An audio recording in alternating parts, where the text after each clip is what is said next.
Just a little warning. Today's podcast is an emotional one. It's about a very brave young man who's been through some difficult times. There are some descriptions of medical procedures and things that he's been through. So just a little bit of a warning at the beginning if you are tuning in and you're a little bit squeamish. But honestly, it's worth listening to, even if you jump those little bits. Luke is amazing. Amazing, amazing, amazing. Hi, I'm Luke Mortimer, Pride of Britain Child of Courage winner, and you're listening to Chewing the Crust with the Pie-Eating Man. So open your earflaps and listen. Hello, everybody, and welcome back to Chewing the Crust with me, the Pie-Eating Man, the podcast where me, an ordinary bloke, gets to sit down with extraordinary people and talk about their extraordinary lives. It's been a little while. I had a little bit of a break for summer, but I think I'm glad that these two guys we're going to talk to have kicked me up the bum, really, because it's got me back on track, and hopefully this is going to be a belter for you all to listen to. So some guests have incredible careers, some have fascinating stories, and then there are guests who quietly remind us just how extraordinary ordinary people can be. Today's guests are Luke and Adam Mortimer, and by default, the Mortimer family, but these are their representatives. A son and father from Emsey near Skipton, whose lives changed forever in 2019, but who refused to let that define who they became. Since then, they've climbed mountains, raised tens of thousands of pounds for charity, met some incredible people, been recognised with some of the country's highest honours, and are now preparing for perhaps their biggest challenge yet. Luke's Big Push, a journey from Sheffield's Children's Hospital to Silverstone for Carfest. But today isn't about retelling a story that you've probably heard before. It's about a family, it's about laughter, it's about kindness, and it's about discovering the people behind the headlines. So put the kettle on, open your ear flaps, like Luke said, and let's get chewing the crust. Now, for both of you, I don't know if you've listened or watched before, Adam, but I do a little poem for you before we start. So get ready to be amazed by how terrible I am at being a poet. So, the greatest strength is rarely loud. It doesn't seek applause. It simply keeps life's engine turning through life without a pause. A family's strength, a young lad's pride, the drive to give, inspire, and do. And every push they make together shows what courage helps us to do. Welcome, Adam and Luke. Oh, thanks for that, mate. That's very nice. I tried to include some pushing and cars and engines in there because I thought, yeah, good. So, I've met you more, Adam, than Luke, because Luke's usually dashing around playing and zooming around the place, given wherever we get together. But there's few people I come across that I don't really have words for how astounded I am at how wonderful people they are, and you and your family are that.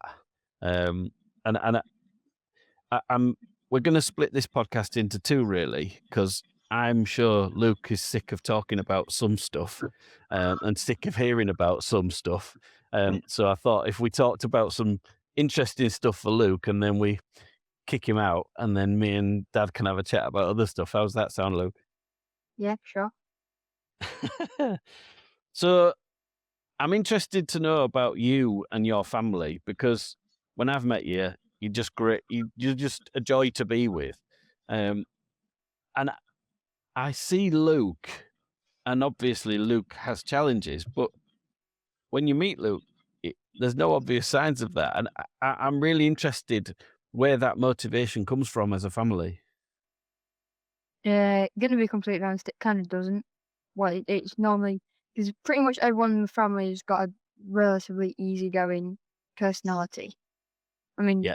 Some of us, including me and including Dad, have got a short fuse, but most of the time we're just sat there chilling.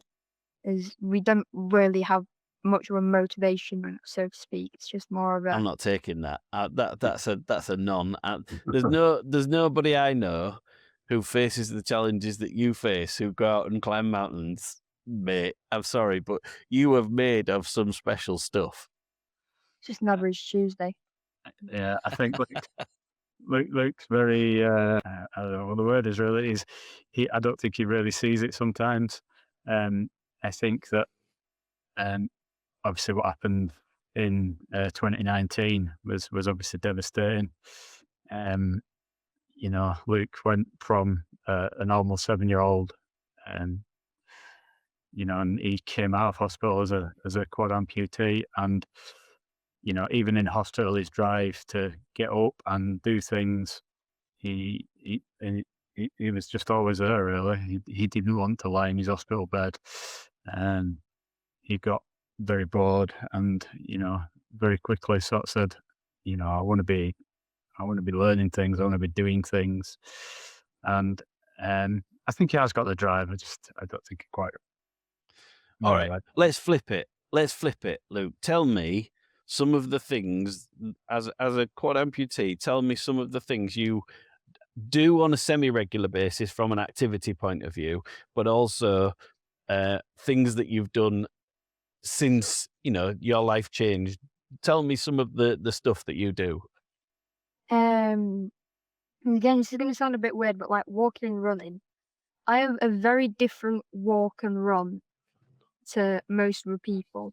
Because when I was originally learning how to walk again, I'd like swing out my legs every time I took a step, and I have kind of trained myself to walk normally. But you can see, every single time I run, I'm always swinging my legs out, and then next step swinging my leg out, which a lot of people think is a little bit weird, but I'm just doing it subconsciously. Not Is really. that when you've got your prosthetics on? This is a new thing, or is that so? That's how you do things now. That's interesting because I've seen Richard Whitehead. He runs like that as well, doesn't he? It's. I think it is kind of a thing with quads and people with lower limb amputations, because ordinarily when you walk, you kind of swing your leg through by bending your knee. Well, obviously, if you have to keep your legs straight, you can't swing because your foot would constantly hit the floor. So you tend to swing your leg out, and I think that's how they then walk, because if you just swung your feet, your limbs normally, you would constantly sort of scrape them along the floor, if you know what I mean. Yeah. But what I actually meant, Luke, was tell me some of the activities you do, because you do taekwondo, right? Yeah, I do kind of wonder. I've just come back from a session actually. Come on, tell me some of the other things. That I've seen you do quite a lot of things that people might assume that you couldn't do normally. I'm good at swimming. Yeah, it's Which swimming. is- You've done a bit of driving, haven't you? I have actually, yeah, I drove a Land Rover. Driving, Yeah. Drive a Land Rover. football. I've seen you playing football. Yeah. You do all the sports at school, don't you? Pretty much. And you say, "Oh no, we're just easygoing." Nothing stops you. That's the thing that I love about you, Luke. Because I tell you, I don't know. I think I've told your dad this before, but we met at Carfest, Chris's festival, and I think it was 2 years ago. I was with some people and they were saying, come on, do the festival dash, which is like a fun run that they do on the Sunday when you run around in fancy dress and stuff like that. I'm like, oh no, I'm too fat. I can't run. I hate it. And I do hate it, but I was making out I couldn't do it rather than I didn't want to do it.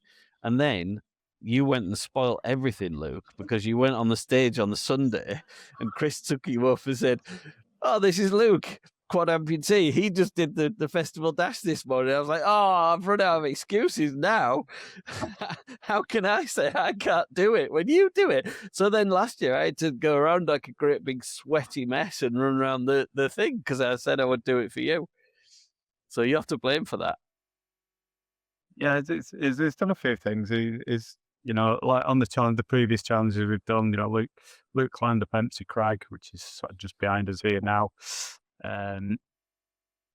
which is and about 584 feet, I think, something on that line, Wow. to the summit. He's been involved in the other ones we've done. When we did our Six Peaks challenge, Luke climbed Pen-y-Ghent, and that is at the top of Pen-y-Ghent. When we did last year's challenge, when we did the Tri-National, Luke, along with his friends from school, did the same that we were doing on treadmills and bikes and stuff like that. So, it does get involved in quite a lot, much more than he thinks, and much more than he'll admit to, I think. Do you think, Luke, when people first meet you, that they judge you, and when you start telling them this stuff, it like knocks their socks off? Yeah, it's like they're always. It's going to sound bad, but and this happens to a lot of people. They kind of wrap you in bubble wrap. Yeah. So like, oh, don't do that, you'll get injured. Like it was one of my TAs in my school. We were doing rugby, and a lot of people hadn't done rugby. So there was a big group doing tag rugby, and there was 6 of us that were doing actual contact. And my TA was going like, "Oh, Luke, don't do the contact. You'll get injured." I'm like, "Shut up! I've done this for like most of my life. I'll be fine." And I think you can't live in Skipton and not play rugby, really, can you? Not really. It's one of those two. Yeah, and do you know? I don't know if anybody's done any study on that, but I would imagine that for me to climb a mountain or a steep hill, I would imagine that the energy required for me to do it is, by comparison to Luke, I'd imagine it requires a lot more energy, and it's a lot more exhausting for someone like Luke. Is that right? Yeah, this sort of normal rule of thumb is that any person with a single amputation, so whether that's an arm or a leg, will generally use 30 to 50% more energy to do the same task as an able-bodied person. I don't think if it's ever been sort of done for a quad amputee, if you know what I mean. But on that, I generally say that Luke probably uses 50 to 70% more energy. To be fair, I've got like half a stride that like pretty much everyone else at school has. So, and that's in my year alone. So then when they take one step in order for me to catch up with them, I'm taking 2. So if however long it took them, or however much energy it took them to get up to the top of a hill, it took me twice as much. Yeah, and I think sometimes that's overlooked because I think yes, it's difficult, and I think people probably appreciate that, but I don't think they probably appreciate that the actual exhaustion side of the stuff that you're doing is much more. One job to one person is 2 or 3 times the job for you, and you're still doing it, and that's just amazing, absolutely amazing. It's what normally sort of happens at the sort of the school week, if you will. Monday is pretty good. Tuesday's not so bad. By Wednesday, he's getting tired physically. And by Friday, yeah, he's really physically tired. And then I've got PL Wednesday and Fridays. Yeah.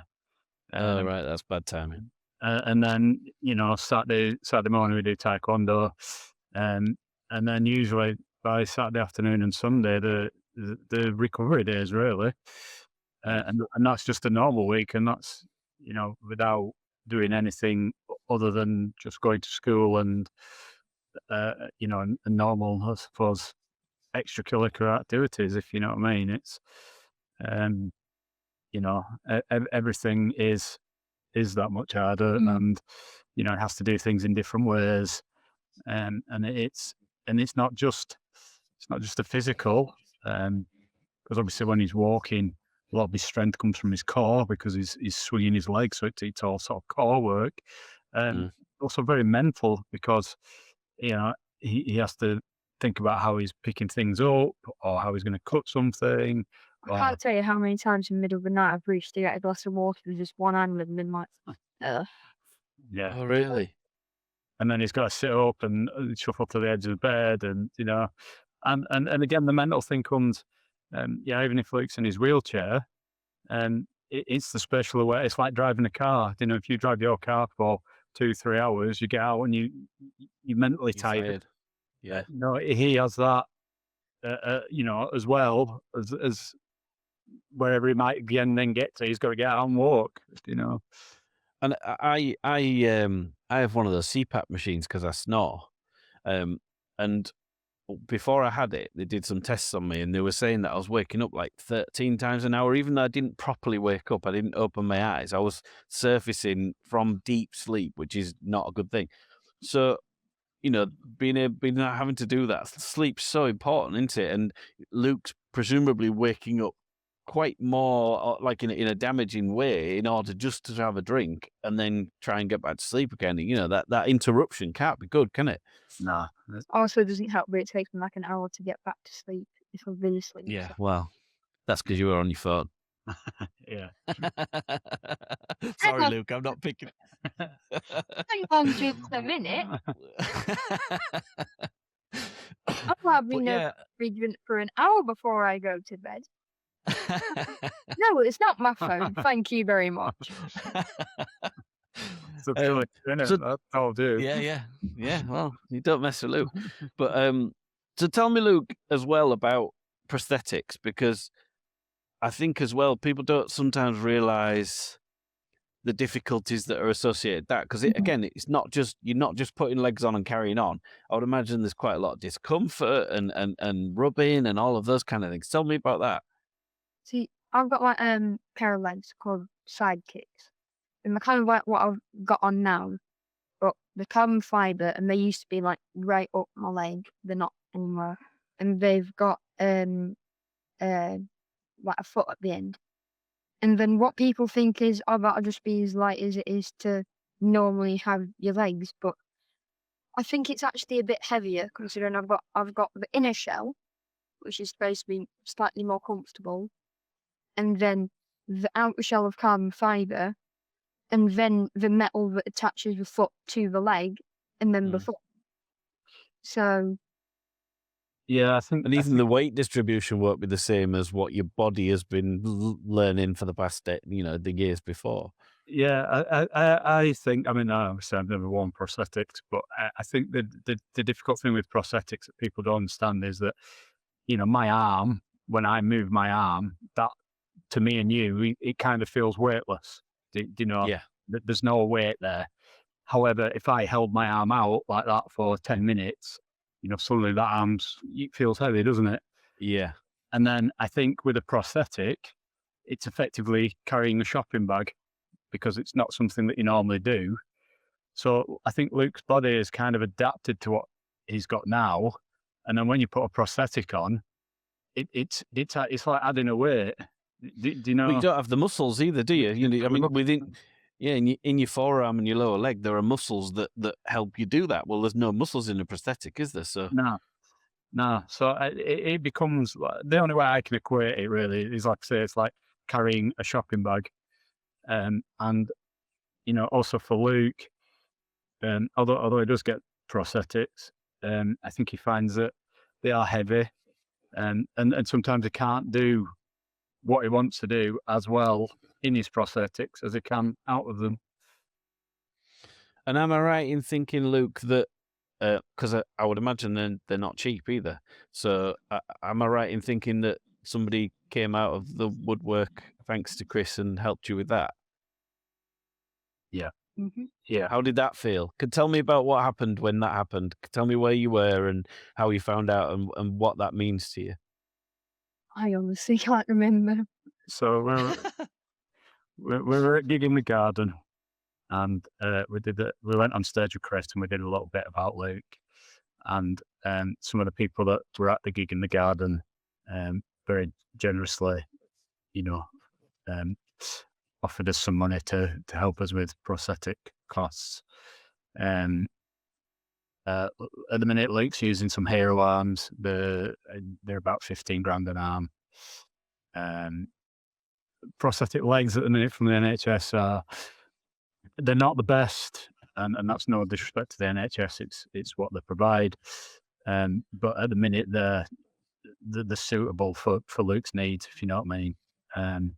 Potentially, as when Luke gets older, the prosthetic cost, you it's really difficult. You can go on sites, and I can spec an arm, and I could probably get the cost of that arm to easy 70, 80 grand for Wow. one arm.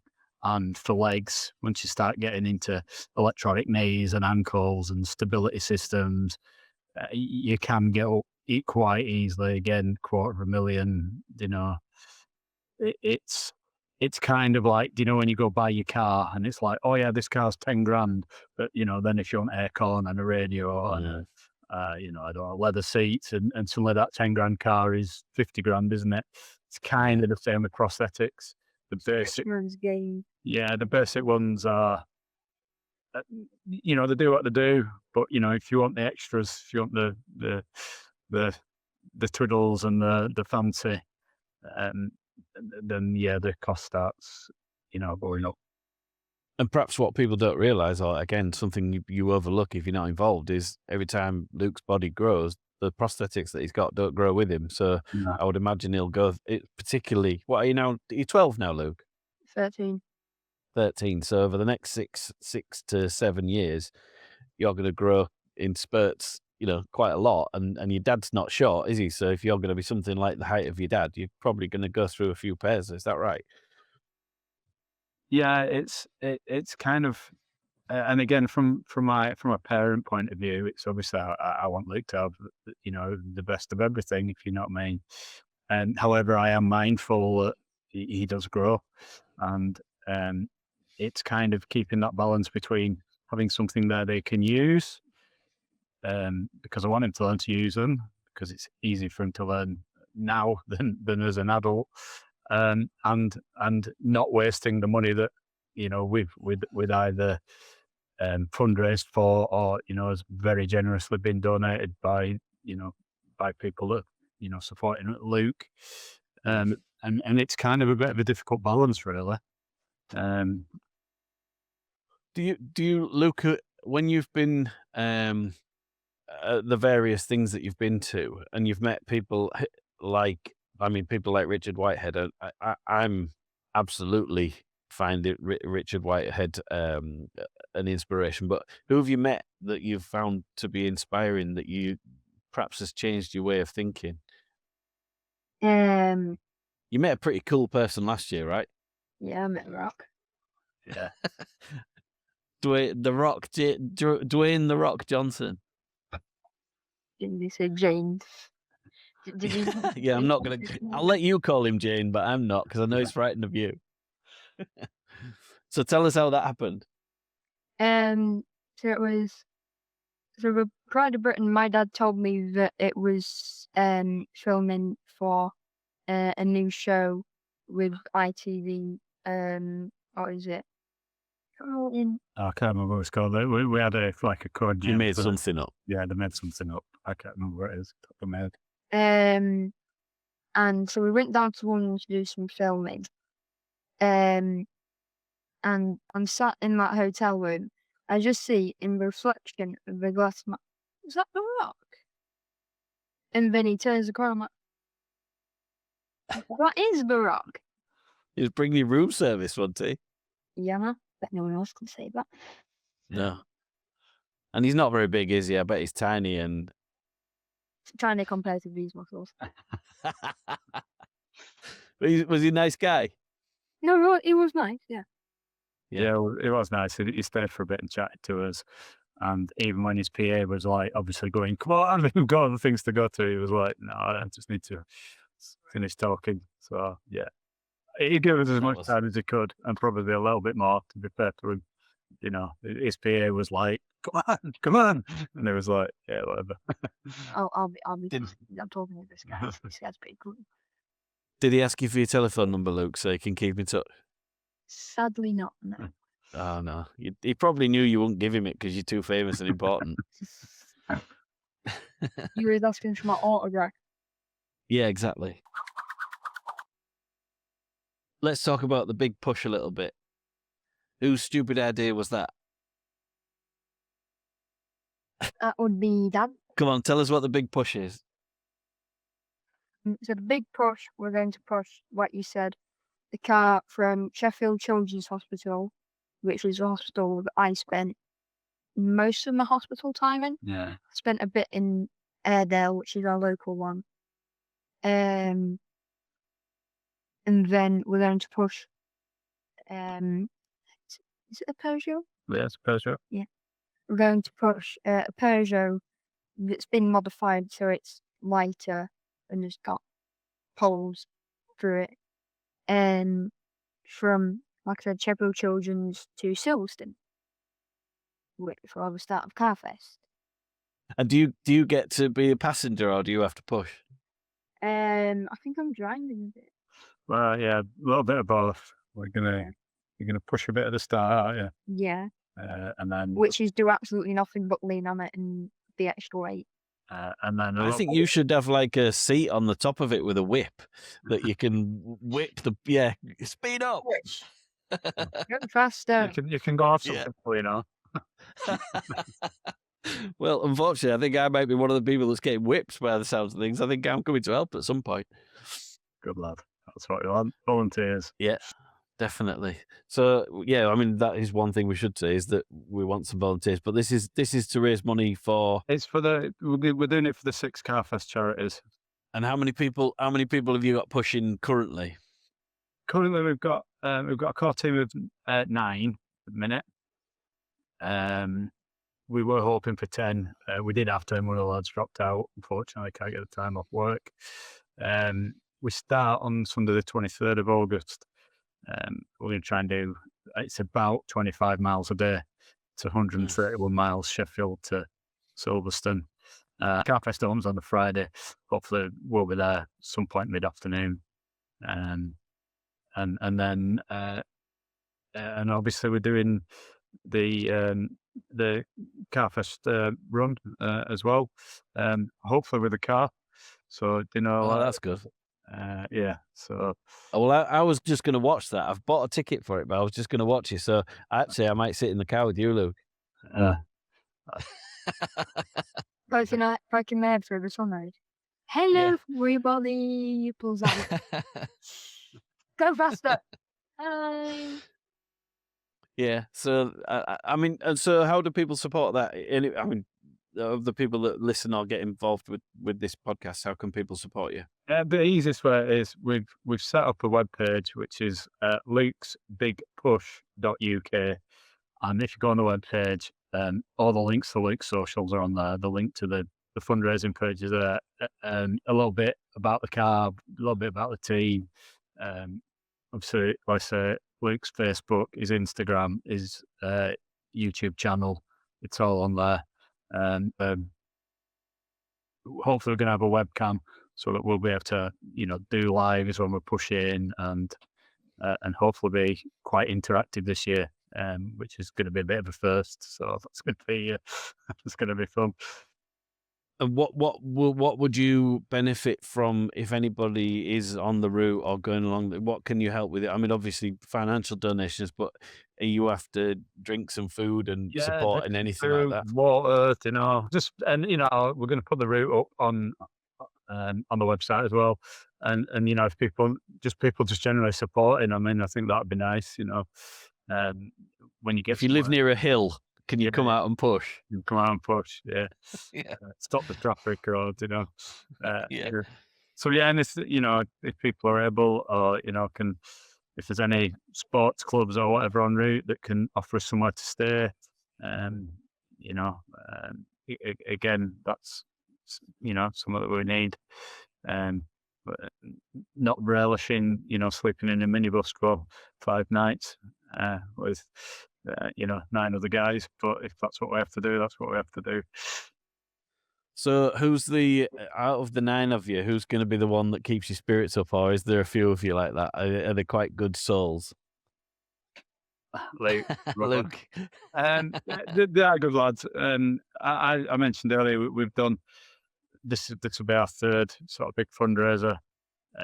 It's the first sort of one that we did with this group. We did this Luke's 6 Peaks Challenge, which we did Ben Nevis, Scarfell. We came off Scarfell because we were coming back through Yorkshire. We stopped and did the Yorkshire 3 Peaks. Luke met us on the top of Pen again on that one, and then we went down and finished off the Big Snowdon. Last year we did Luke's Tri-National, so we kayaked the length of Loch Lomond, which is 22 miles. We then went from there to Wales. We walked the Welsh 3000s, which is 16 peaks over 3,000 feet and about a 30-mile walk. We then went from there to Liverpool, and when we cycled back from Liverpool to Leeds along the canal, which is a 127-mile bike ride. Crikey. And I think we did that in just under 80 hours. So a lot of the guys on this challenge have done those too. And there's points where, we all keep each other going. There's a point where I hit a wall and somebody else, bullies you on. And then there's the next point where I'm doing all right and they're not. So we've got a good team. And, there's a couple of ex-military guys on board with us as well. And they're really good. They keep us in line and, tell us, you've got 10 minutes before we're setting off, and, they're pretty good at keeping us going. And I think sometimes, when you're tired and under pressure, you just need somebody that's like, you're doing this in 10 minutes. You know what I mean? And it does actually really help. So, yeah, we have a good set of lads. And it's going to be nice to get back together again for a week. Yeah, and I think people who give up their time for things like that, it's hard to give them the gratitude they sometimes deserve, isn't it? But I mean, I think if you're that way out, you will do those things. But a massive round of applause to them to helping, and it's so important, and supporting these things. I think supporting anything like that is important, but particularly, when you meet Luke and you see what inspirational and positive, and there's nothing stopping Luke in any way, shape or form. It's hard to say no to something like this. Yeah, no, we were always massively grateful for all the help and support we get, not just from those lads, the local community here, people that donate. It's massive, and it always amazes me and it always humbles me that people are prepared to support you, and it's really nice. And again, probably like you, Mark, especially when you see the news and it's all doom and gloom and how bad things are. And actually, when these things come along and happen, it's really nice. It's it's quite uplifting. It's a great thing. And yeah. So one of the things, and I don't know, to be fair, Luke, if you answered this or not, your dad might have answered it on your behalf, but when I send out a questionnaire to everybody who I interview, and I know your dad anyway, but he filled out some of the questions for me. One of the things that he put, and it struck me, was your answer to how you'd like to be remembered. And I don't know if you answered this or your dad answered it on your behalf, but he said that you'd like to be remembered for being kind and compassionate. Did you answer that, or did your dad do it for you? I did. Well, I thought that was a wonderful answer from somebody of your age. What's behind that answer? What made you think that answer? Because a lot of people your age might want to be remembered for an achievement, but you want. I don't think there's anything more gracious than to be kind and compassionate. Why? Well, so when most people think, oh, I want to be remembered for being the richest person alive or whatever, it's all well and good, but then at the end of the day, what are you going to do with it? You can say, oh yeah, I climbed up Mount Everest, but then next year, 6 more people would have climbed up Mount Everest, or however many do it every year. So instead of doing an achievement to be remembered by, helping somebody else who is in a similar situation to what you were in, I think is more fulfilling than actually doing something that only encompasses you. Like, yes, I would like to have money, but I don't really want to have a lot of it. I just want enough so that I can treat myself and have enough to pay the bills and get a nice looking house. I'm not crazy for lots and lots of money, or I'm not crazy for something absolutely massive. I just want to live a simple life, really. You'd rather have somebody else's life made better Yeah, as long as you're comfortable. yeah, Do you think that's what you can see yourself doing when you're older? Do you think that's how you can see your life going in if you look at a job or a hobby in going into things where you do make people's lives better? yeah. I think so. It's like I want to go into coding because I'm a massive fan of video games. And Right. then I initially wanted to do it like pursue a career in YouTube. Some of the laws might stop me from doing that. But then one of the things that I can do is coding, which would help the gaming community, which is a part of the community that I'm in. Obviously, your life is very different to most people's lives. I Mm. I d Do you think the uniqueness of your life means that you could have a unique, job or role in helping other people? 'Cause you must know stuff that other kids that are 13 don't know. Yeah, if let's say my coding career doesn't go too well, there's quite a lot of other jobs I think I can do. Like this is I could end up becoming a therapist or whatever, simply because I know what it's like to go through something absolutely horrific and come out on the other side brighter than ever. So, Yeah. I mean, you've met Richard Whitehead, and I've met Richard Whitehead, and we've mentioned him today. But I've sat and spoken to, and I know his circumstances are different as to why he is where he is. But the, the difference that just a conversation made to me and my outlook on everything with Richard was immense, and I can feel something very similar from you, Luke. I feel that you it doesn't feel like you blame the world for the scenario that you find yourself in, and it would be very easy to do that. It seems to me that that doesn't you've drawn a line under that, and actually, I'm sure there are hard days, don't get me wrong, but it feels to me like you wanna make a difference, and nothing will stop you. That's the bit that every time I come back to with you, Luke, that whether it's for somebody else, whether it's for yourself, whether it, there's nothing but respect for the way you carry yourself from me and from the people I know who talk about you, um, because you you behave like there is no obstacles, and that's not an easy thing to do. mm, But it gives me the most respect for you because actually, if you can behave like that and you can live a life that's as close to that as humanly possible, you show the world that nothing can stop anybody. And that, mhm. you shamed me, not on purpose, but you shamed me into doing that fun run. But I would never have done it if it wasn't for you, because I thought, "Look, I have no excuses. If Luke can achieve that, I have no excuses." Yeah, I think it's about like blaming the world. If you blame somebody else for what's happened to you, whether that be the government or the world or whatever, then you're kind of gonna be in this constant state of bitterness, going like, "Oh, it's I blame the world or I blame da da da da because da da da happened." And if you just like, "Alright, it's happened to me. That was, I don't know, 2 months ago or whatever."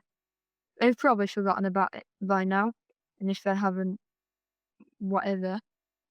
And when you're blaming the world, can't blame a massive place with billions and trillions of life forms and say it's someone else's fault when But it's I don't think there's many 13-year-olds that understand that.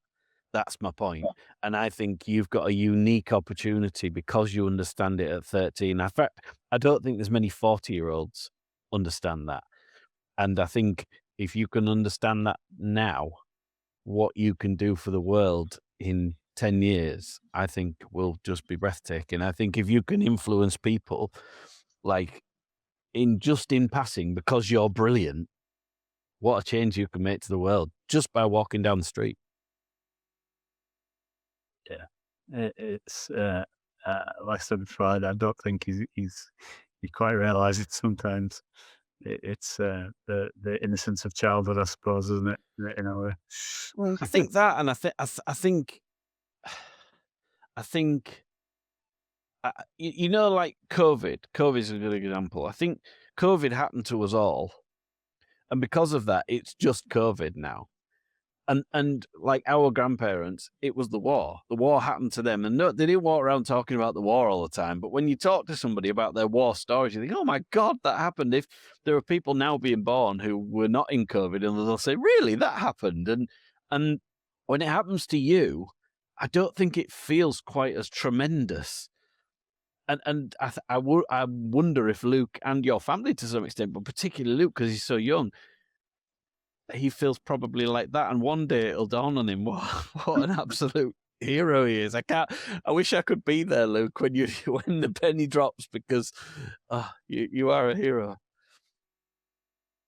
And I don't think people like Dwayne "The Rock" Johnson, when they say things like they do to you, they're not saying it because they don't mean it. And I'm not. You know, you're an inspiration.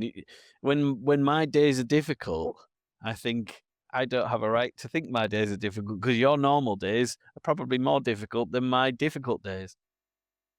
mm, Yeah, I've had a few conversations with different people, and they always tell me pretty much what you said, that when they get up and think I'm having a bad day, they think about Luke and then go, actually, it's really maybe not that bad. I think, Absolutely. yeah, quite a few people I've had that conversation with. It's So, what are your dreams, Luke? I would like to become a successful YouTuber. Yeah. But then I want to get into coding, helping other people. But I think my YouTube career is kind of the most important one to me, simply because even before I had meningitis, I always wanted to be a YouTuber. And but then the second most thing would be helping other people. Because if something doesn't work out for me, then I can deal with it very differently to someone else. And if I can help someone else be dealing with that, then that would make me happy. What are your less serious dreams? Do you want to? You clearly don't want to travel because you don't want to even go to London. So, well, you've met The Rock, so that one's already off the list. Less serious dream. Where do you want to go? What do you want to do? Who do you want to see? you still want to meet Johnny Wilkinson, don't you? That was on the list a bit back, wasn't it? That's a good one. I mean, I've always kind of wanted to go down to Australia because it's always fascinated me about the wildlife. When I was a kid, my stepdad went to Australia. He sailed in a converted trawler boat. He sailed from Whitby to Australia on following Captain Cook's journey. And I will have been about 4, something like that. And now a lot of kids have imaginary friends. I had an imaginary trip to Australia. So when things came on the telly, like wildlife and stuff, I used to say to my mum, "Oh, I saw that when I went to Australia." Or if there was like, something cool, I'd just say, "Oh, I went there when I went to Australia." So I'm a bit like you, and I'm 46 and I've still not made it there. You have to get some saving up, don't you? Yeah. And I love scuba diving. So that's where I would like to Buy go. your eggs and all that. Yeah. Could you, is that anything like that you'd like to do, Luke? Things like, because you do taekwondo, you do football. Are there any sports or things that you'd really like to show the world that you can't be held back and you can do that as well? Not really, to be honest. I don't take football that seriously. Football to me is just to kick about in the park. That's Yeah, same as me. but taekwondo, yes, I do like to take it seriously, but again, it's not too serious. So I've kind of got I've got a bit of a group of friends in taekwondo that yes, I do have a muck about with, but then they've all got very different personalities, which would normally clash with one another, that don't, and they just kind of brush past it, which is what I like about the group that I'm in. I've never really been that of a sporty person. Yes, I like to do rugby, but I've never been too much or too active, so to speak. I don't. You don't let things stop you, but you're not on a massive sport head. Yeah, Yeah. Right. Well, I can't really say much more to you then. I think you're probably bored of being here anyway, are you? a bit. Yeah, Well, I'll probably see you in a car with a whip in a few weeks' time. Then, will I? probably. Yeah. You can go and have a beer now. It's a pie. Oh, a pie. Beer and pie look Could eat quite a muffin, pie. I look. Yeah, I do like a pie. I suppose it would be the me version, which would be a warm Greg sausage roll, warm, not microwaved, warm, and an apple and raspberry to egg. So, all right then. What's your favourite pie? Would that be it? Greg Because that's not sausage. really a pie. I mean, pie wise, I like mint steak, Do you? steak and With gravy. chips? Not really with chips though, actually. I'm Mashed potato? just Just mashed potato and peas. And peas. What Nice you one. do is you gotta split the pie in half and let the mince run over all the peas, and then you eat the pastry, and then you mix the mashed potato with the mince and the peas. You see what I like to do with a pie? I like to get my knife and pretend it's like a saw, and I go around the top on the inside and like cut a perfect circle out or a rectangle and take that off, and then you can access the pie filling without actually having to go through the pie. I don't know why I'm a bit of a sado like that. yeah. I think I might have to disown him as a Yorkshireman for not eating a pie properly. To go down to Lancashire where you belong. Yeah. Well, you're about as close to Lancashire as it gets. I know. You can nearly spit into Lancashire from where you live. I know. It's not good, is it? With the gateway, No. effectively, on the first line of defence. With your taekwondo skills, I think that's probably a good first line of defence. Right. Right, let's kick you out, All right. and then we can talk about some boring stuff. I hope we didn't bore him too much. No, I don't think so. I think he's all right. Good. He's one of them. He always goes, "Oh, I don't like it," but like afterwards, he'll be like, "Oh yeah, I had a really good time. Yeah, brilliant." You know what I mean? So, but Yeah, and I think he's got a little bit of and I've seen this a few times. He's got like a bit of swagger, hasn't he? Yeah. With some of his answers, and I love that about him. It's great. Yeah. No, he always. Like the questionnaire, I just said, look, Matt wants this. There's no point me answering it. Do you know what I mean? And just put what you want to put, because I try not to censor him, if you know what I mean. I mean, sometimes I have to steer him a little bit, if you know what I mean, because it's it's a little bit like, yeah, that's a bit much. But yeah, it's got to be his own laugh. Do you know what I mean? And that's what I want it to be. It's kind of. So let's do the nitty gritty bit then. Yeah. I'm sure you're absolutely sick of doing this, and you've done it 10 million times. In fact, you've done it for me before, but perhaps tell me about you and your family, sort of pre that scenario. So sort of pre Luke getting out, we were just a standard sort of family. You know, I was self-employed as a builder. You know, Christine was working. You know, we did all the usual school runs. You know, all the normal family stuff. I was playing rugby. I was coaching rugby. Luke had just started rugby, and you know, again, just an ordinary family, really, just getting by and doing normal stuff, really. I was we were never out there doing anything amazing, if you know what I mean.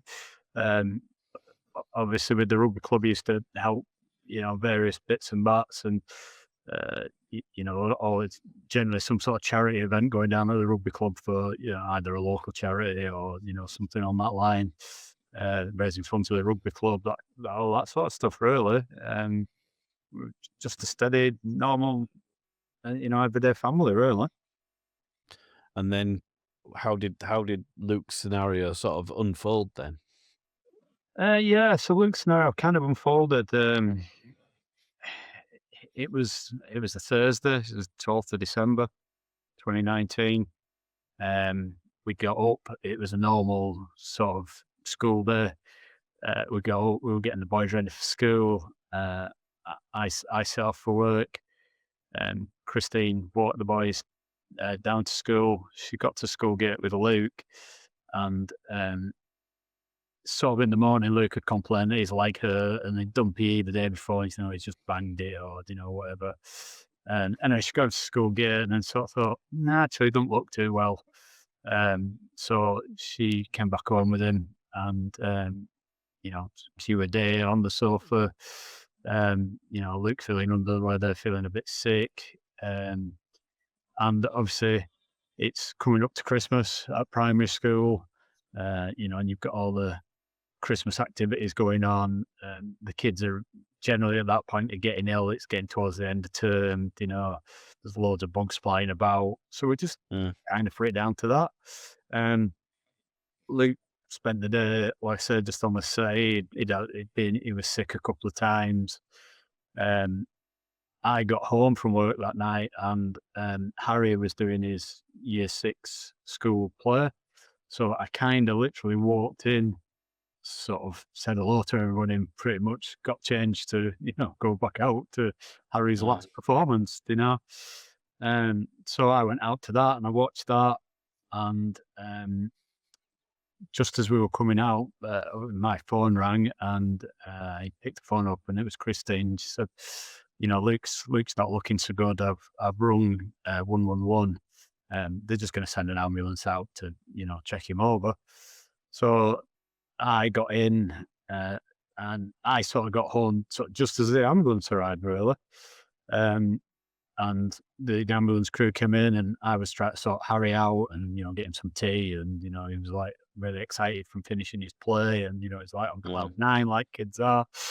And I know the paramedics came and they checked Luke, and they said, well, we're not happy with some of his stats and stuff. His oxygen's a bit low. We're just going to take him in. We'll get him checked over. So Christine went with Luke to the ambulance. I then spent time, trying to sort Harry out, like I said, trying to get him to bed and, all that kind of stuff. Showered.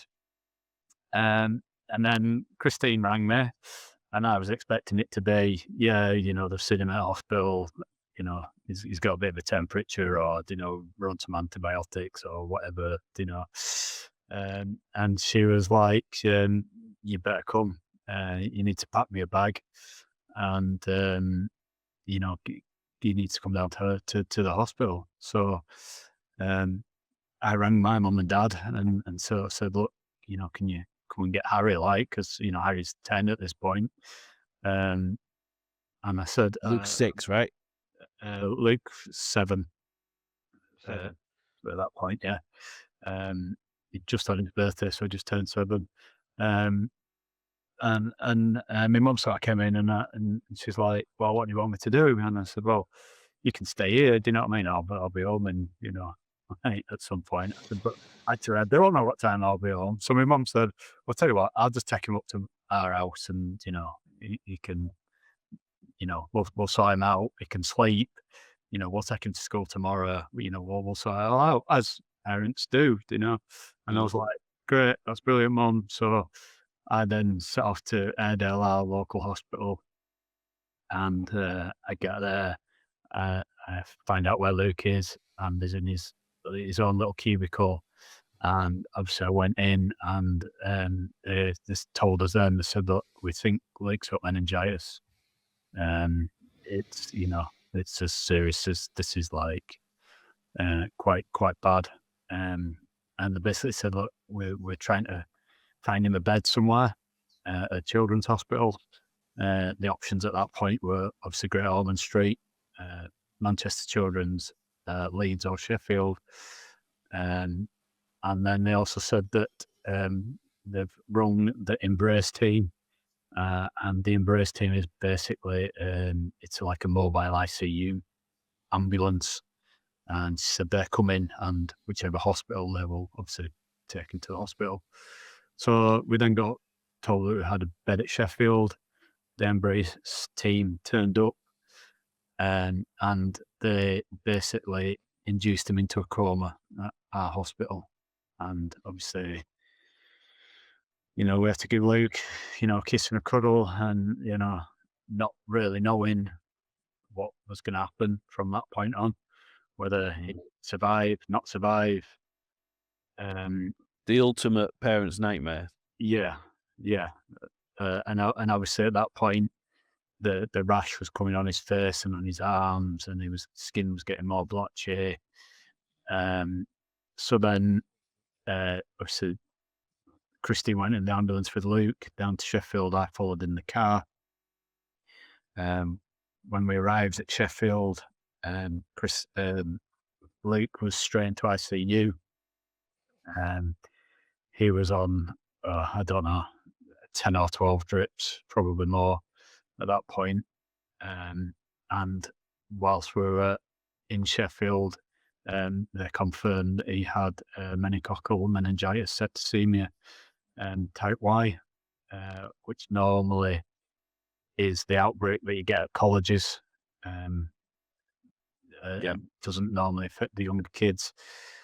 And obviously Luke was really fighting for his life at this point. They also then told us that there was an added complication of sepsis, and they put him on the dialysis machine for two reasons: to keep his livers and kidneys functioning because of all the drugs he was on, and obviously septicemia can give you internal organ failure. And the other thing they were trying to do is to keep his body temperature at a normal temperature. So as the blood was coming out, they were cooling it in the machine and then obviously putting it back in. And luckily for us, the drugs and all the other treatments that Luke was having sort of were working, and they sort of didn't quite bring him out of the coma. They brought him out of the coma enough that he could kind of be awake and talking, but obviously it's still on huge amounts of pain relieving drugs. And they basically said to us, look, the next stage, although Luke is, you kind of think that he's better, if you know what I mean, because they brought him out of the coma. So you kind of stabilized. Yeah, in your head you think, yeah, we're doing all right now. And the best said, look, there's still a long way to go. And they basically said that what we've got to wait for now is what they call demarcation. And it was to see how far the sepsis would go through his body. Obviously at this point his hands were black because there was no blood flow there. His feet were sort of the same. And unfortunately for Luke, the demarcation didn't particularly get any worse, but it didn't get any better. Like some people that get sepsis, once the blood flow starts again and the body stops fighting itself, it certain areas can return. That didn't happen for us. And sort of just after Christmas 2019, he had his first lot of surgery, which was to remove his arms. And just as he was on the way down to surgery, just before he went in, he doesn't remember that he looked at his hands and he said, "Thank you, my wonderful hands, you've served me well." And I think looking back on it, I think that was probably potentially maybe very mentally good for Luke, because I think in his head he had then decided that his hands didn't work, and not that he'd accepted the fact, but I think potentially more accepting of the fact that he'd lost his hands. And Do you think he was almost young enough that he couldn't really appreciate the impact of that? I think so. I think it was, something that he said, and I don't know.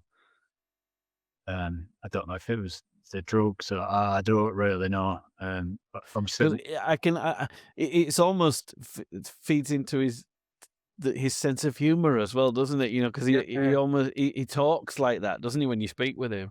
yeah, it does. And yeah, I don't know what it was. Obviously, we had to have a conversation about him losing them beforehand. That was what I was going to ask you. Do you have to make a decision? We sort of well, I'm saying we.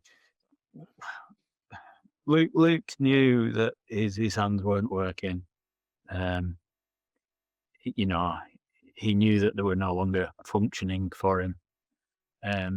We had a conversation with the doctors and nurses and mental health team and psychologists and all sorts of people. And, um, although we knew that he had to lose his hands to save him, Luke also needed to understand that. And there was quite a few days of conversations with lots of people that that that went through, just so that Luke understood what was happening.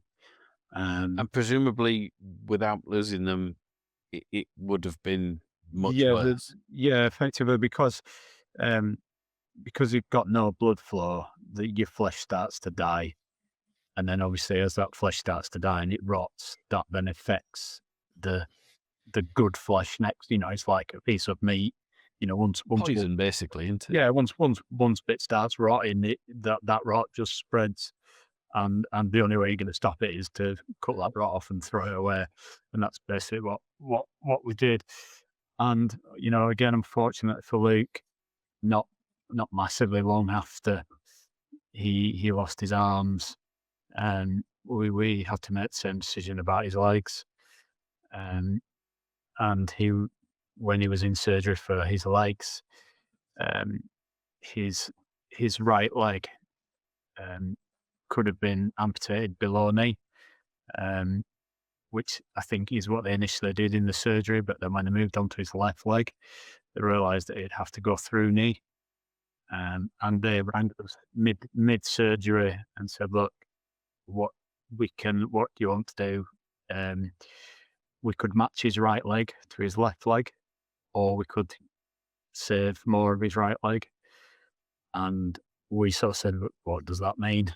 And the surgeon basically said, "Look, if we keep his right leg longer, he will always have to wear a prosthetic to get around, because his left leg will always be shorter, even if he's on Yeah. his knees, because he would have his leg underneath it."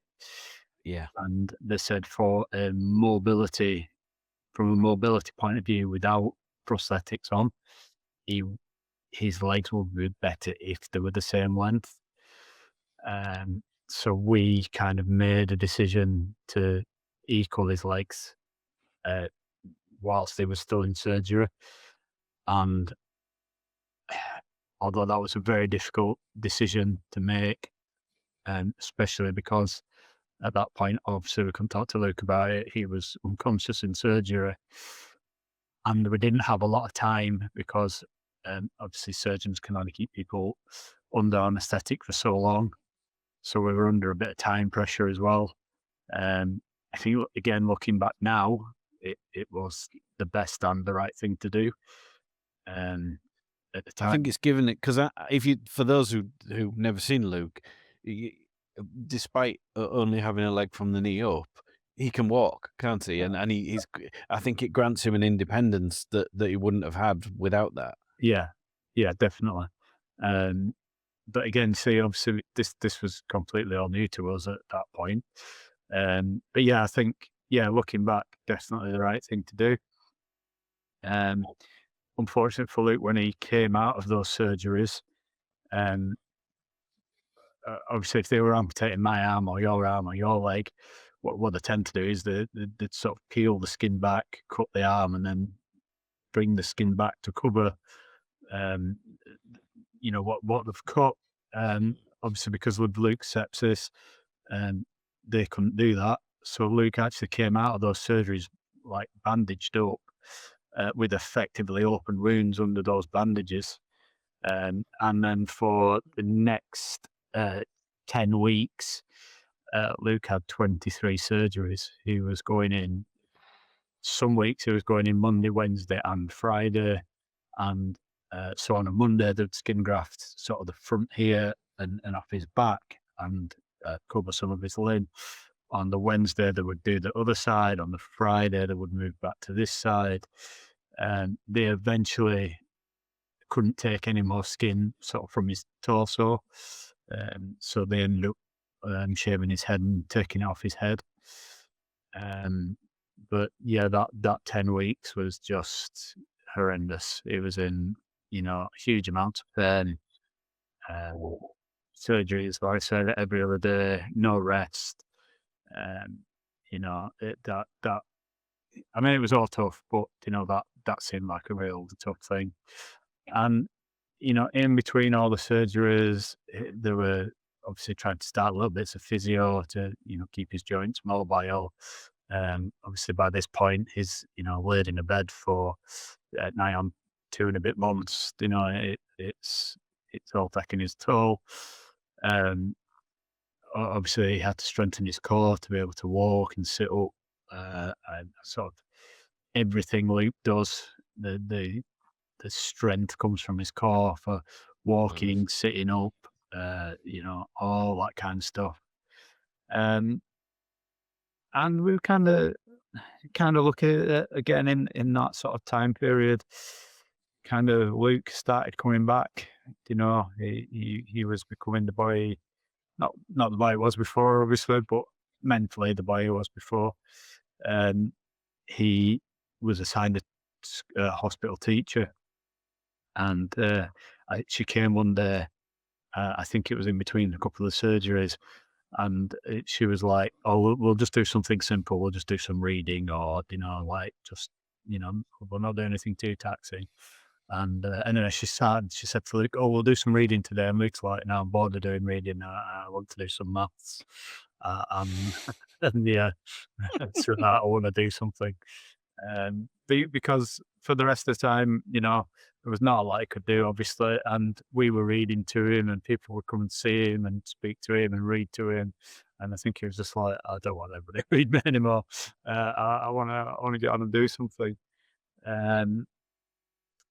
Eventually, we were moved out of ICU and HDU, and we were moved on to Ward 2 at Sheffield, which is a speciality burns unit, because obviously they were dealing with skin grafts, which is Very similar. very similar burns thing. So we were there, and I suppose we were there just as COVID started, really.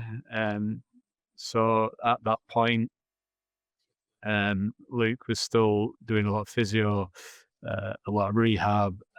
Was still doing a lot of work on the grafts and keeping them supple. Obviously the staff in the hospital started getting redirected to the COVID pandemic. Anybody that didn't really need to be there was sent home. So the hospital was slowly starting to sort of empty. And obviously at this point as well, Harry has spent all the time between my mum and dad and Christine's mum and dad, trying to go to school, trying to have a normal sort of life, visiting Luke on weekends, I pick him up from school on a Friday, spend Saturday, Sunday with Luke, take him home either Sunday night or Monday morning, drop him off at school again, and I'd go back to Sheffield. At the point when sort of COVID happened, I came home to take delivery of some medical equipment, because obviously they wanted Luke out of hospital as well. Nice. And we needed various things at home. I came home to take delivery of that. I think they were going to deliver it on the Friday morning, and I came home on the Thursday. I initially wasn't going to tell Harry that I'd come home because I knew that potentially on the Friday, as soon as the medical equipment was dropped off, I was going to go back. I think Harry had something on that weekend, kids' party or something. Yeah. And I thought, well, I don't want to really tie him here for one night because, anyway, they dropped the medical equipment off, and I think I was having breakfast, and I put the news on, and it was the point that Boris said, "That's it, we're going into lockdown." So then I couldn't return to the hospital. Christine couldn't leave the hospital, and it became really tough for Christine then because effectively Luke and Christine were in a room. They couldn't really leave. The staff couldn't come in. Everything was sort of passed through the door. So Christine's I've been in prison. Yeah, on top of everything else. top of everything else. I was then at home, obviously, quite a long way from Sheffield. And I thought, well, I'll get Harry back home, and he can at least be in the family home with me. At that point, I didn't feel well, and I rang the doctor, and I went through all my symptoms, and she said, "I'm not sure, but I think you've got COVID." So then, at that point, I think it was a 10-day isolation, wasn't it, when COVID first kicked off? So then Yeah. I was isolating at home on my own. Harry was 2 miles away, and I couldn't even go see him. Christine was in hospital. Obviously, I couldn't see her. Lots of video calls going on, and it was really tough. It was nearly as tough as the start of the journey. Luke had like an open sore in his arm that wasn't healing. He was on lots of antibiotics that were not nice. At that point, I got through my quarantine. I managed to pick Harry up. He came back home, and not long after that, on the 24th of April, 2020, they said that they could discharge Luke. So I went down, obviously, I picked Luke and Christine up, and we came home, which again was it was a relief, and it was nice to be home and nice for Luke to be home. Everything had changed for us. Obviously, we've now got Luke as a quad amputee. He needs lots of care for his skin. He needs lots of physio.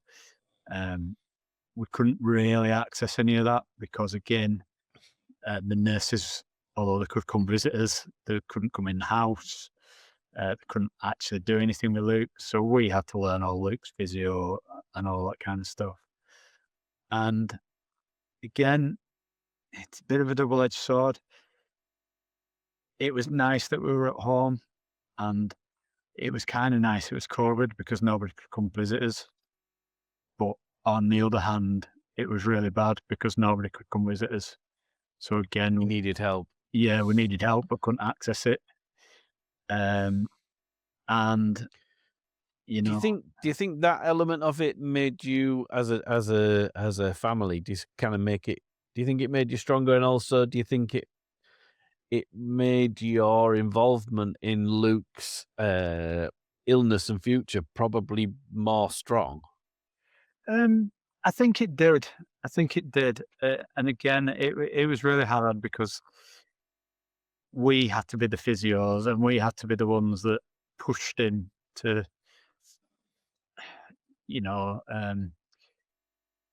things. It's hard, when he doesn't want Got to. to make him do things he didn't want to do, and you don't want to make him do them. Yeah, whereas, if the physio's doing it, he gets mad with the physio and he doesn't like the physio, but we had to do Yeah. it. And then, yeah, I think it did. Um, it was a really sort of odd time, and I think it does strengthen you mentally. And I think it also doesn't strengthen you mentally. I think there's bits where you've got to be, I suppose, cruel to be kind, for want of a better phrase. Mm. But you don't want to be cruel to be kind because it's your son, and And he's 7 and he's yeah, gone through a lot. yeah, and it's really hard. And equally, Harry's gone through a lot, and he was also really good.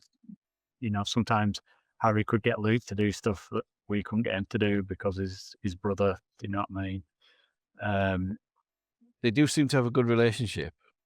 Yeah, they do. They do.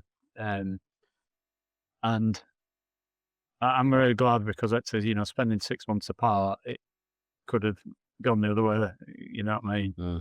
It could have been a relationship that kind of fell apart.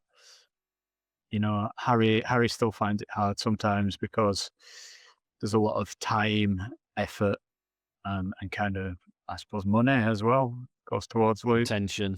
Attention, yeah. We had to get a wheelchair for Luke. The NHS offering of the wheelchair was not very good. It was, I call it an old person's wheelchair, but the standard sort of wheelchairs that you see Yeah. people in, the electric mobility type scooters. And I'm like, Luke's 7, he doesn't want one Yeah. of them, and the wheelchair services came out, and they did an assessment of the house and his route to school. And Luke's school was at that point on a hill, and the hill, I think it was a 7-degree gradient. It's quite a steep hill. And the chair that they offered him, when we went to test it, they said, "Oh yeah, and Luke did really well in the chair." And they're like, "Oh yeah, this chair only does a gradient of 4 degrees." And I'm like, "Well, how does it get to school? Does it get to the bottom of the hill Yeah. and leaves his wheelchair at the bottom of the hill all day, walks up the hill?" So we found a wheelchair that was suitable for Luke, but that wheelchair was 13 grand, Mm. of which we got a grant from the NHS, which wasn't a lot. Mm. But then, obviously from Harry's point of view, we suddenly spent 10 grand on Luke that I can't spend 10 grand on Harry. And he's a sensible lad, and I know he understands it, but I can also see that he can also see that it's unfair, and that's a really hard balance sometimes. And not only that, but Luke only gets to move in that. Luke doesn't. It's not a TV or a games machine, No. is it? All it grants Luke is the ability to move moderately normally, as opposed to. So it's like, yes, it's a distribution of wealth that's unfair, but Luke doesn't even get anything from it, really, does he? Not really, no. And then, yeah, the other difficult thing that I had, that obviously when we got back home, and having lived in the house with Luke in his new normality, and we'd had some assessments done on the house for changing, making it more accessible for Luke. It got to a point where it would cost too much money. It was a house that I'd spent 10 years putting an extension on and doing up.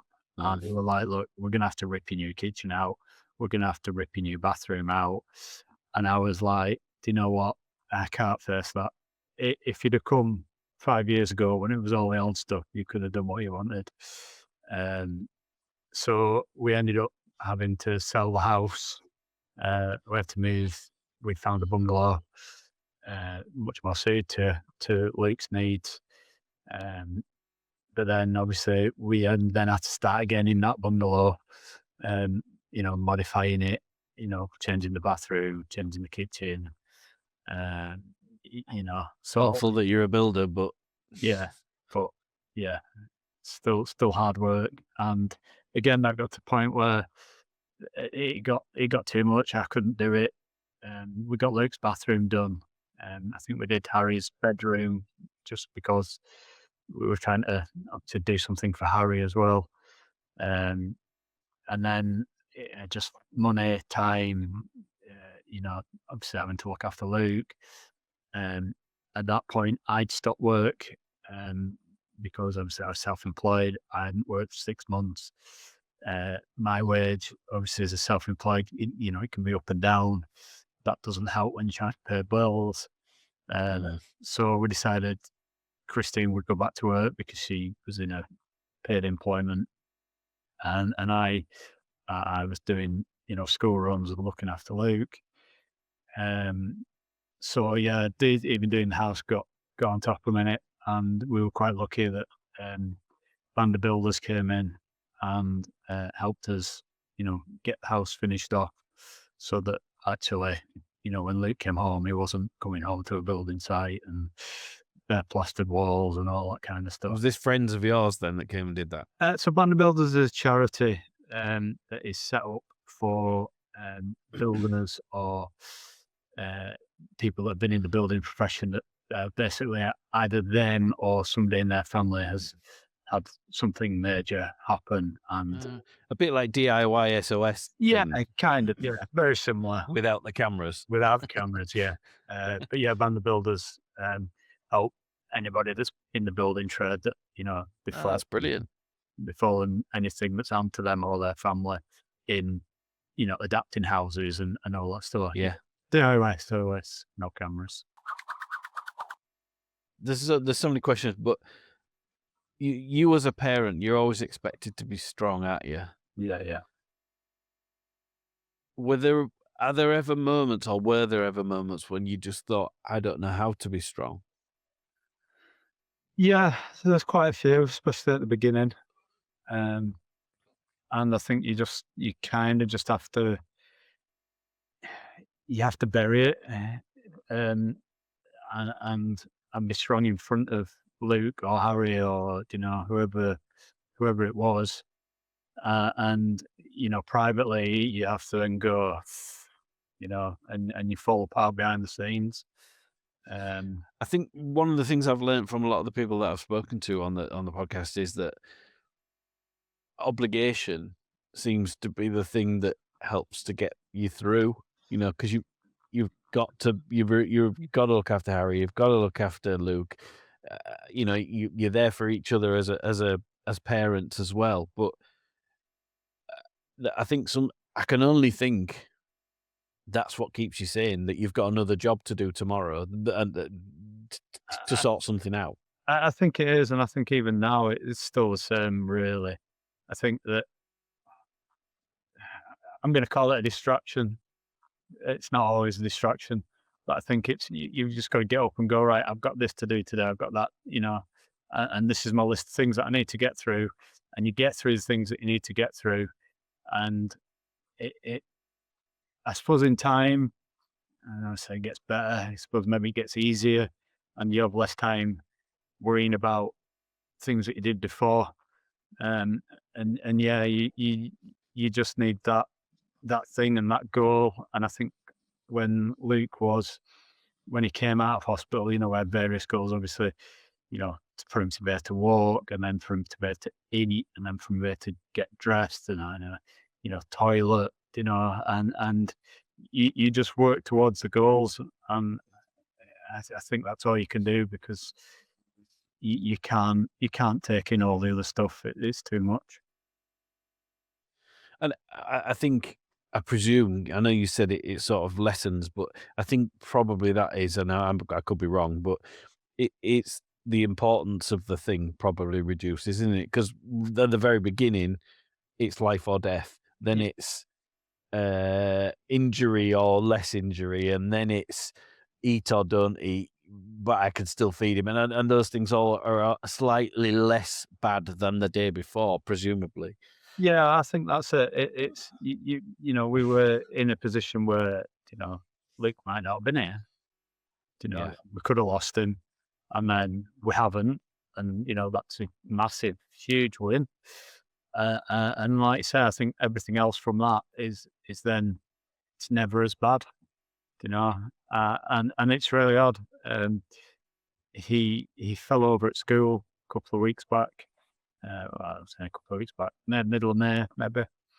He fell over at school and he fractured his left arm just near his elbow. And it was really odd because he'd broken his arm, and most people go, "Oh God, he's broken his arm. That's really bad." But actually, it was like we suddenly realised all the stuff that Luke did for himself because suddenly he couldn't do it. Yeah, that is incredible. And then suddenly you think, "Oh yeah, he could do that," and yeah, he could do that. Because I suppose it's like having, like when the babies and then they start walking and then they start eating for themselves, and you do notice, but it becomes normal, so you forget that they couldn't do it. Yeah. And I think that was the same with Luke.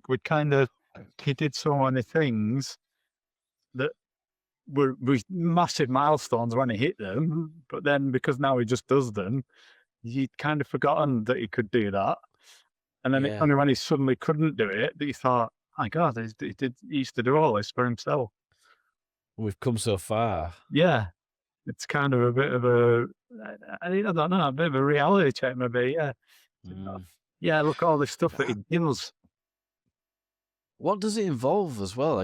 'Cause, I mean, when you talk about like a baby learning to walk, they want to learn to walk, and there's presumably some natural desire to want to walk, and they watch us and they copy us and they get stronger and they get muscles that they didn't have.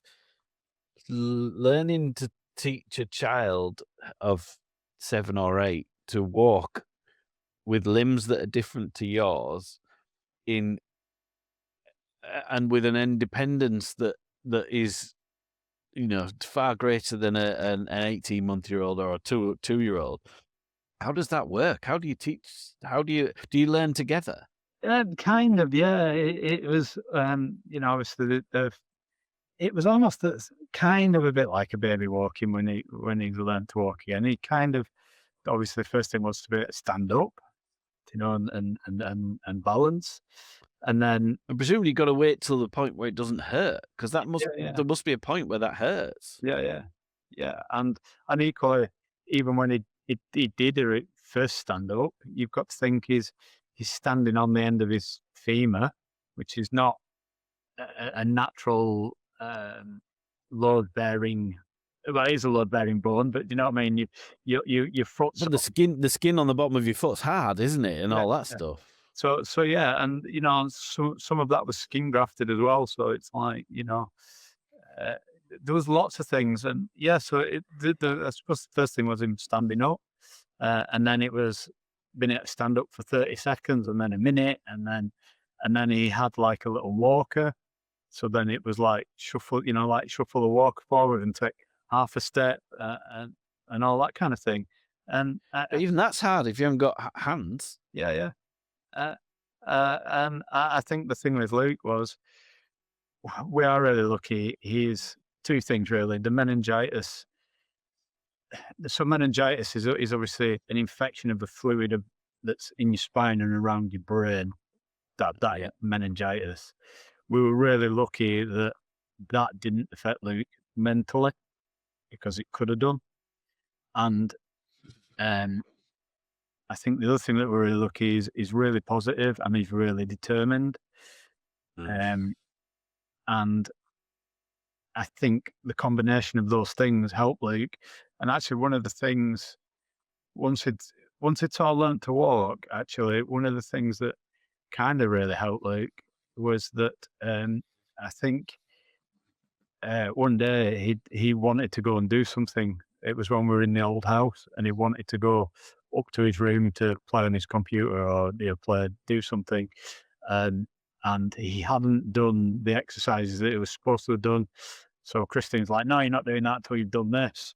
And he got really mad, and because he was so mad, he made his own way up the stairs, because he was going to prove that he was going upstairs to go play on his games console or whatever it was. I bet you wish you had that on camera. We do have it a little bit, but it was one of them that we didn't really get it full on. But it was because he was mad and he wanted to go upstairs, and all the other points we'd have to open upstairs, But at that point, and once he'd gone up and knew he could get up, then it was all right, you know. Wow. It reminds me of when I was a kid. I used to always get my mum to change my bed, and I said I couldn't put a quilt cover on a quilt.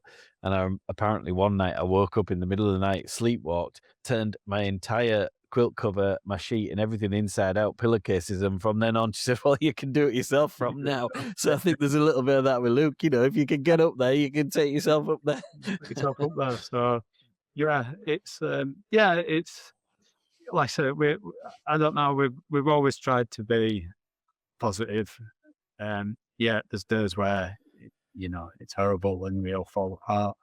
Um, but I think for Luke, for the rest of his life, he's got to be positive, because there will always be things that, well, the whole world's against him, in a way, that you don't realise until you're disabled. Um, you know, access into buildings, although it's getting better, you know, we're getting new laws, but access into buildings, you know, access to um, ATMs, uh, you know, um, people that use disabled toilets when they're not disabled because it's easier, because it's closer, because they've got 3 kids. You know, there's people out there that need those toilets, and some of the people that need those toilets need to get in them because they can't control the bowels, or you know, whatever Yeah. it is. And you know, it's you don't realize any of it when, you know, like for us, we had 7 years of, you know, normality, and everything now. You know, you go on holiday, you got to start thinking like, oh, we need special assistance at the airport. You know, you got to tell them what medications you're taking away with them. You know, you've got to plan where you're going to park. You know, our car's bigger because we will get 4 people in a wheelchair in it. So wherever you go, is there a barrier on the car park? Can I physically get in that car park because I've got a bigger car? You know, um, you know, where can I park? If I can't park there, you know, how do we get into the venue? You know, is there a disabled access? You know, what goes on there? You know, and again, a lot of venues, we've got tickets for shows, and it's great. I can ring up sometimes and go, yeah, you know, we need an accessible ticket, and I might get a carer's ticket for free, or it might be half price or whatever. But then it's like, in a lot of venues that I've booked at, I can get a disabled access seat and I can get a carer's seat next to him, but then I can't get 2 other seats that are there. Sit with you. So either Christine and Harry or me and Harry have to sit somewhere different to where Luke and me are sitting, or Luke and Christine are sitting, where if you book tickets somewhere, you just go, well, I'll then follow there all Yeah. together. Do you know? And Yeah, and you can understand why disabled. I mean, I would imagine they're more expensive for the venue, and therefore you won't want to give 4 seats to 3 people who are not disabled either. You can see why it happens like well, that, yeah, but yeah. it's yeah, And you know, stadiums, you know, to be fair, that sometimes they're a really good user for this in, like, you know, rugby stadiums.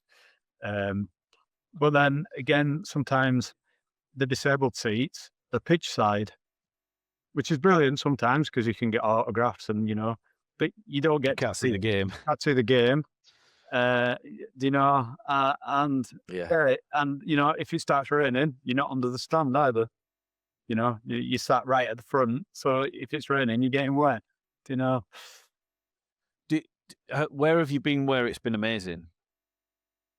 Um, to be fair, we've been to South Sharks quite a lot, and they have some disabled seats that are up the stand and undercover.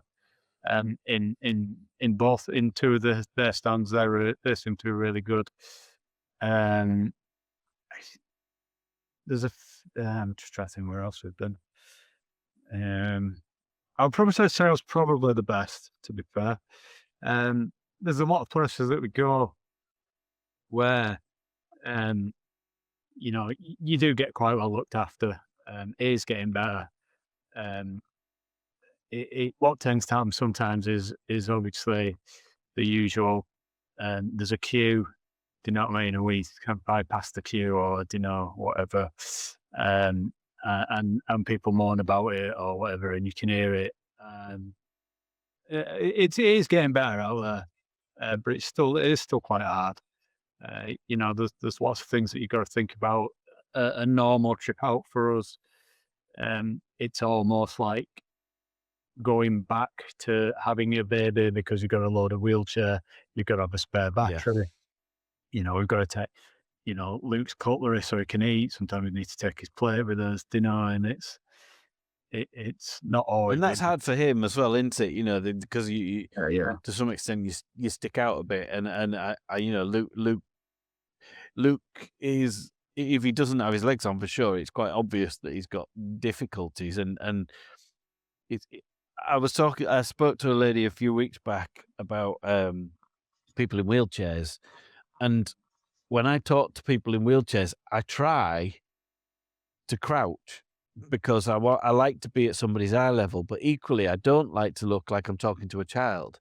Yeah. And sometimes it's quite a difficult thing to do. And what I generally would do is say, do you mind if I crouch and have a chat with you, rather than, because I'm a big bloke, you feel like you're overpowering somebody. And I think there's all sorts of etiquette that goes with that's unspoken. And I think generally people's ignorance is a discomfort, and you can kind of understand because people don't know what to do because everybody's different.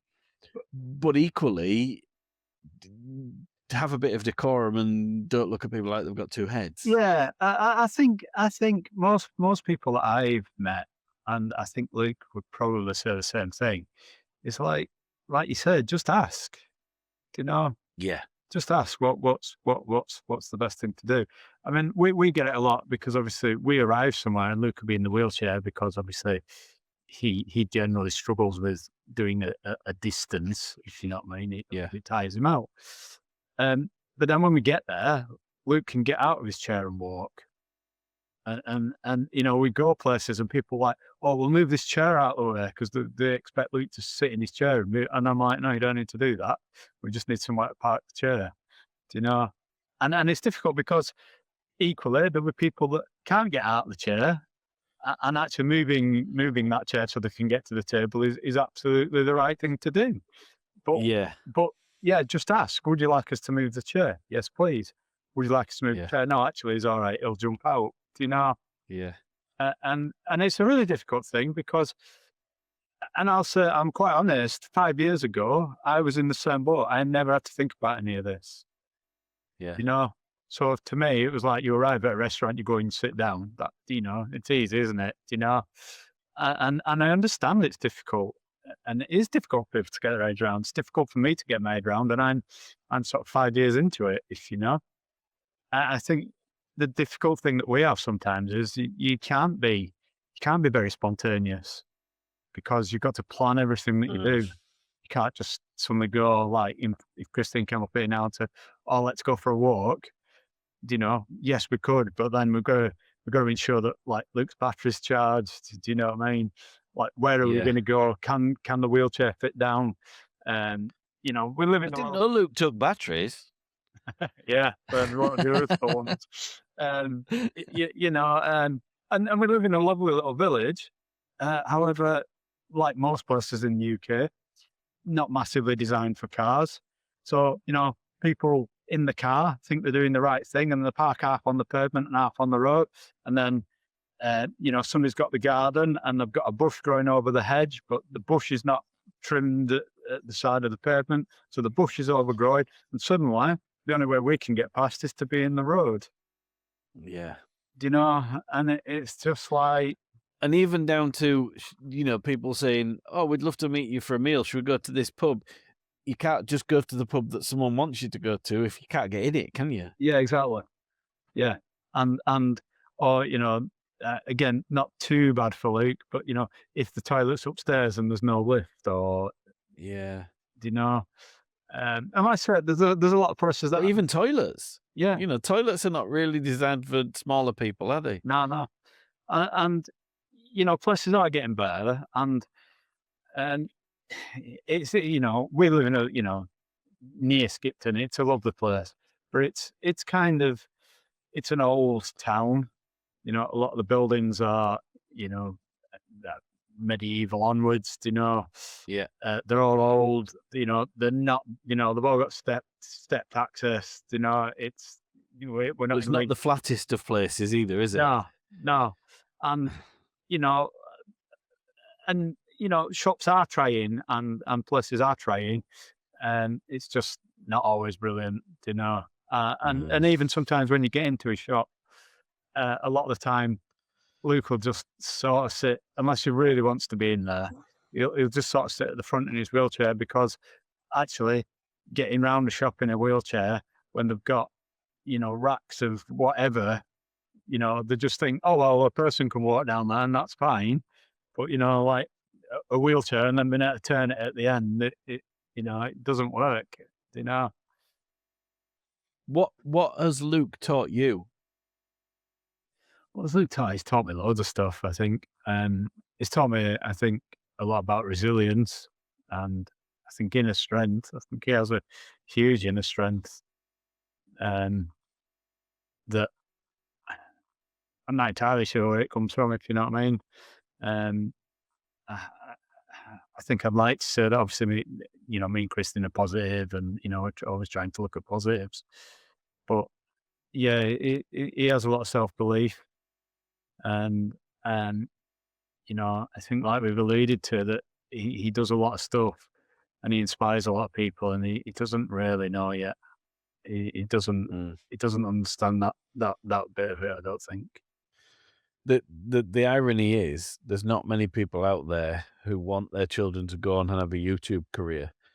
But the big irony is, of all the people I could think of having an amazing YouTube career, it's Luke. Yeah. When you see what some people do, and if he can do those things with his difficulties, then Yeah. I think he's got a career made for him if he wants it. Well, yeah, and we're very lucky that obviously some of the opportunities we've had with with Chris, with Pride of Britain, with with all sorts of people. We've done TV, we've done radio, and generally, whenever we finish any sort of TV, radio interview, they'll 9 times out of 10 the director or somebody in the room will say, "Luke's really good at this." Is Yeah. like he's confident. He doesn't, he knows what he wants to say. He says it, and like you say, I think, I kind of think, I've been there before. Harry wanted to be a YouTuber. All Harry's mates wanted to be YouTubers. All Luke's mates want to be YouTubers. It's kind of the new, I want to be a fireman, isn't it? For all the kids Yeah. nowadays, I think. Yeah. Train driver. Yeah, but I agree. I think actually, of all the people, I think Luke would be really good at it. Is he is good at what he does.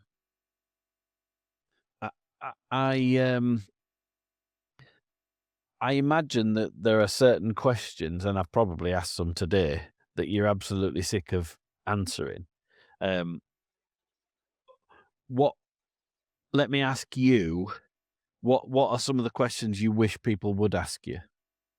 I think some questions people would ask sometimes is again when we're out and about with Luke, people stare at him, and yeah, just come over and ask what happened, and obviously, and a lot of time kids, a lot of kids because they've maybe not seen anybody like Luke, and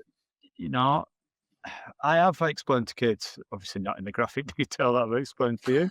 Because, I don't want to give them nightmares. But and a lot of the time, actually, when they're here and they understand why he looks like he looks, they're very accepting of it. Mm. And yeah, and sometimes I suppose the other thing sometimes is you don't always want help, but actually, if somebody offers you help, at least you've got an option of saying yes or no. I think that's the thing sometimes. And I think I would imagine you can sometimes see it in people's eyes that they want to offer it and they don't as well. That must be quite tough when you could do with it. Yeah, when you need it, it's I think that's it really. Yeah, just if you're unsure, ask a question. And as long as you're polite and whatever else, I think most people would accept that. And And I know I've mentioned it, but when I've watched your family as the four of you, because I think you and Luke tend to be the mouthpiece for this situation, don't you? You tend to be the ones that do the talking, but I've watched Harry interact with Luke and with people that you're with, and I've watched Christine, and I really admire, and I'm sure everybody has difficulties, but it struck me that usually your difficult days are not necessarily the same days, and it strikes me that you as a four are very, very reliant on each other, and I would imagine it's one of the others that gets you through the difficult days. Is that fair? yeah, I think that's fair. It's it's you will have a day where you're having the worst day for whatever reason, but it's very rare that we'll have a bad day together. They were obviously more common when we were in hospital because it's happening there and then, and you've got to deal with that there and then. But yeah, I think now it's usually you can help each other, and a day I'm having a bad day, somebody else is having a better day. So Well, I think you're amazing. I think you know that anyway, but I will definitely I'll come and help on the push somehow, whether it's holding a road shut. I'm big enough to stand in the way of roads. I'm good at that. But I'll do what I can. We'll have to sort that out. But I've kept you long enough. There is a burning question that I do have for you that I have to ask everybody, which I've already asked Luke, is what's your favourite pie? my favourite pie, well, it's got to be just the classic pork pie, isn't it, with a bit of brown sauce on. Oh, nicely. Yeah, well done. Yeah. Or in summer, sometimes salad cream. What about piccalilli? No, not Piccadilly. It's too southern. I thought you'd be a Piccadilly lad, being a Wessie. No. Too southern for me, is Piccadilly. Leeds lad, mate. Oh, Leeds. Leeds Lion. Oh, you're a Leeds lad. Well, I don't think today has really been about illness, or awards, or fundraising. I think it's been about something much simpler than that. Family, kindness, humour, determination, hope, bravery. Luke and Adam have reminded us that courage isn't always found in life's biggest moments.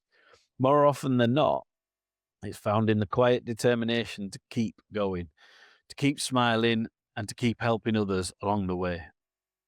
Luke, Adam, thank you both. You're good friends and you're good people. Thank you for your honesty, your humour, and perhaps more importantly, for reminding us that some of the greatest acts of courage are the ones carried out quietly without expecting anything in return. If you'd like to support Luke's big push or follow everything that they're doing, you'll find all of the links in the episode description. If you've enjoyed today's conversation, please subscribe, leave a review, and then tell somebody else about the podcast. It really does help. Until next time, look after yourselves and look after each other, and I'll see you then. Thanks.